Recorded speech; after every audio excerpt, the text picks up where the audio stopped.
Time now for a business update. We're going to take a closer look at the Mexico-U.S. trade talks. Both sides claim progress is being made, but the deadline for new tariffs still looming large. For more on that, Yuka Roy joins me from the business desk. Morning to you, Yuka. Hi, Will. Well, Mexico's latest proposal about deploying 6,000 troops along its southern border has raised hopes that the two sides may reach a deal before new tariffs kick in.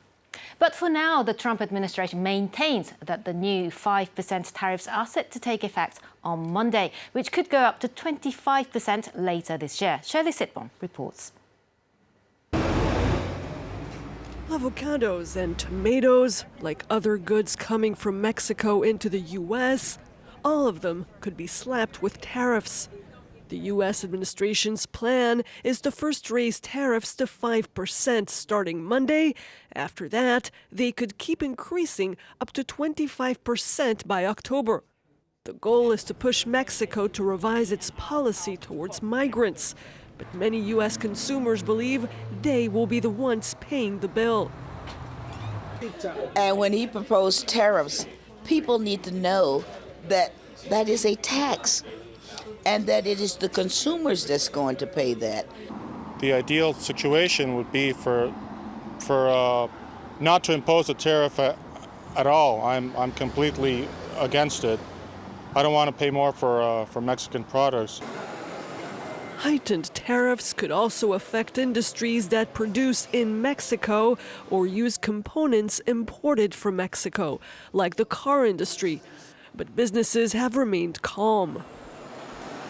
Most countries in the world are protected in some or the other form. It starts with 10% in Europe and goes all the way up to more than 70–80% in the ASEAN region. So this is not a very unusual situation for us. International car makers sell automobiles across the world, so the effects of U.S. tariffs could be limited for them. But businesses that export mainly to the U.S. could be badly hit. Staying on trade, Brazil's President Jair Bolsonaro says the Mercosur bloc of South American countries is on the verge of signing a trade deal with the European Union. Bolsonaro spoke in Argentina, another member of the bloc, where he met with his counterpart Mauricio Macri. He praised the Argentinian president for his role in pushing for the commercial pact. This despite the fact that the right-wing Brazilian leader has long criticized Mercosur as an ideologically charged impediment to regional growth. We are close to signing a Mercosur agreement with the European Union. Congratulations to you, Your Excellency, for that work, for the way that you worked on that agreement. All of us will benefit, Brazil, Argentina, and the other countries across the EU.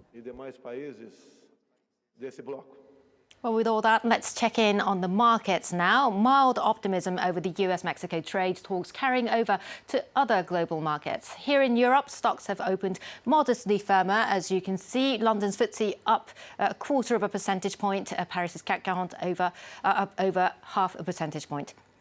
A mild trading day earlier in Asia as markets in mainland China and Hong Kong were closed. Tokyo's Nikkei closing up over 0.5 percentage point. Shares of car makers Renault and Fiat Chrysler fell at the open this Friday after a surprise collapse of their merger talks. Italy's industry minister Luigi Di Maio has blamed the French state for derailing talks between the two, saying state meddling caused the deal to collapse. FCA withdrew its merger offer to Renault just days after making it, after the French company failed to adopt it at its board meeting on Wednesday. The French state owns 15% of Renault and wanted guarantees that jobs in France will be protected. Analysts say Renault's existing partner Nissan's reluctance to go along with it may also have been a factor.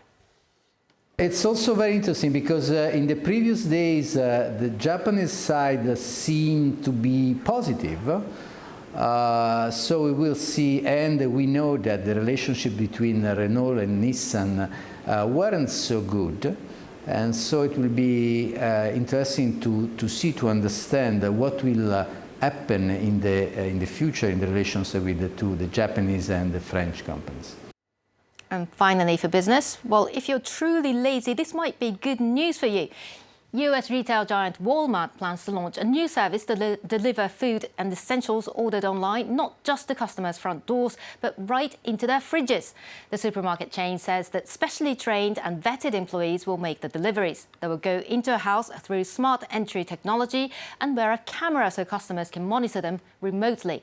They'll also be trained to select the freshest grocery items and organize the most efficient refrigerator, according to the company.